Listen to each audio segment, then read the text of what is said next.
Le Real Madrid est-il à un tournant décisif de sa saison? Entre l'explosion de Kylian Mbappé, la pression de Florentino Pérez sur Ancelotti et la montée en puissance des jeunes talents laissés de côté, les Merengues naviguent entre triomphes éclatants et polémiques en coulisses. Restez bien avec nous, car dans cette vidéo, nous allons décrypter la domination des Blancos en Liga, les performances de stars comme Rodrigo et Ceballos, et les choix controversés d'Ancelotti qui enflamment les débats. Une chose est sûre, cette saison promet encore bien des rebondissements. Avant de continuer, merci de vous abonner et de liker cette vidéo. Allez, c'est parti! Aujourd'hui, on revient sur une performance impressionnante du Real Madrid, qui s'est hissé en tête de la Liga grâce à une victoire éclatante 4-1 contre Las Palmas. Un match où les Blancos ont dominé de bout en bout, montrant pourquoi ils sont l'équipe à battre cette saison. Kylian Mbappé a une fois de plus prouvé qu'il était un joueur clé. Avec un doublé, il a été impliqué dans tous les buts madrilènes, confirmant qu'il est le leader offensif dont le Real avait besoin. À ses côtés, Rodrigo a brillé en inscrivant un but et en délivrant une passe décisive. Quant à Brahim, il s'est racheté d'un récent échec en trouvant le chemin des filets, renforçant ainsi la profondeur offensive de l'équipe. Sur le terrain, des joueurs comme Lucas Vázquez, Fran Garcia et Dani Ceballos ont offert des performances solides. Ceballos, en particulier, a été ovationné au Bernabéu, un signe de l'importance croissante qu'il prend dans l'entrejeu, à une période où la relève de Modric devient cruciale. Ce match a également marqué le retour tant attendu de David Alaba, après 399 jours d'absence. Une véritable bouffée d'émotion pour les supporters présents. Malgré l'absence de Vinicius Junior, suspendu, le Real a montré une grande capacité offensive, consolidant sa place de leader avec 2 points d'avance sur l'Atlético de Madrid et 7 sur le FC Barcelone. Mais tout n'est pas rose dans la Maison Blanche. Des critiques s'élèvent concernant la gestion de Carlo Ancelotti, dont les choix et la stratégie suscitent de vifs débats parmi les supporters et les observateurs. Malgré son expérience et ses succès passés, certains estiment que l'entraîneur italien ne parvient pas à s'adapter aux besoins actuels de l'équipe, notamment en ce qui concerne la gestion des jeunes talents. Des joueurs prometteurs comme Jesus Fortea ou Arda Güler peinent à obtenir du temps de jeu significatif, même lorsque l'équipe traverse des situations délicates. Par exemple, au poste d'arrière droit, la blessure de Carvajal aurait pu offrir une opportunité à des jeunes comme Fortea, mais Ancelotti continue de privilégier des solutions temporaires et moins audacieuses. Cette réticence à intégrer les jeunes joueurs dans la rotation soulève des interrogations sur la vision à long terme du club. Alors que le Real Madrid investit massivement dans de jeunes pépites tels qu'Endrick ou encore Güler, leur développement semble entravé par un manque de confiance de l'entraîneur.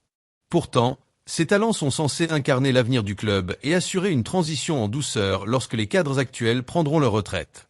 Par ailleurs, Ancelotti est souvent accusé de s'appuyer de manière excessive sur les performances individuelles de ses stars comme Jude Bellingham, Federico Valverde ou encore Kylian Mbappé.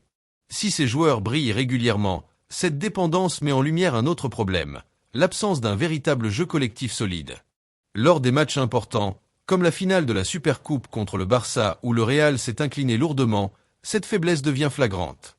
Face à une équipe barcelonaise bien organisée et efficace, l'approche du Real, basée sur des exploits individuels, a montré ses limites. Les critiques envers Ancelotti ne s'arrêtent pas là. Sa gestion des matchs, ses choix tactiques souvent jugés conservateurs, et son incapacité à tirer pleinement parti de l'effectif à sa disposition sont régulièrement pointés du doigt. Les supporters commencent à perdre patience, demandant un entraîneur capable de combiner les talents individuels de l'équipe avec une philosophie de jeu claire et ambitieuse. En résumé, bien que Carlo Ancelotti reste une figure respectée pour son palmarès impressionnant, les défis auxquels le Real Madrid est confronté aujourd'hui nécessitent une approche différente.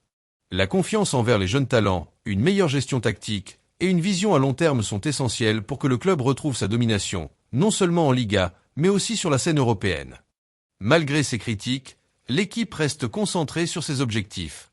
Kylian Mbappé, l'une des figures de proue de cette équipe, incarne parfaitement cette mentalité de vainqueur qui caractérise le Real Madrid.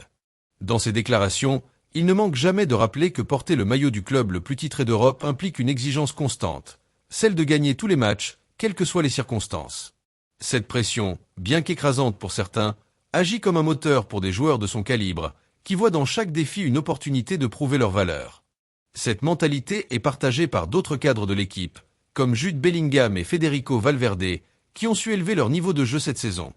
Leur engagement sur le terrain est un exemple pour les plus jeunes, et leur influence dans le vestiaire aide à maintenir un esprit compétitif. Mais cette mentalité ne peut à elle seule compenser certaines faiblesses structurelles. Le manque d'intégration des jeunes talents, comme Arda Güler ou Endrick, demeure un point noir qui, selon les experts, pourrait ralentir l'évolution de l'équipe à moyen terme. L'exigence de résultats immédiats pousse parfois à des choix conservateurs. Cependant, pour rester au sommet, le Real doit trouver un équilibre entre la nécessité de gagner maintenant et celle de construire pour l'avenir. La gestion des jeunes, par exemple, est un domaine clé qui pourrait transformer l'équipe. Un Arda Güler en pleine possession de ses moyens ou un Endrick bien encadré pourraient devenir des atouts majeurs dans les compétitions à venir. Cependant, malgré les polémiques, le Real Madrid continue de naviguer entre succès sur le terrain et défis en dehors. Avec une première place en Liga, un effectif regorgeant de talent et des leaders charismatiques comme Mbappé, l'équipe a tout pour réussir. Mais pour pérenniser ses succès, un jeu collectif plus fluide et une meilleure gestion des jeunes talents s'imposent comme des priorités. Merci d'avoir suivi cette vidéo. Si ce contenu vous a plu, n'hésitez pas à liker, commenter et vous abonner. À très bientôt pour de nouvelles analyses.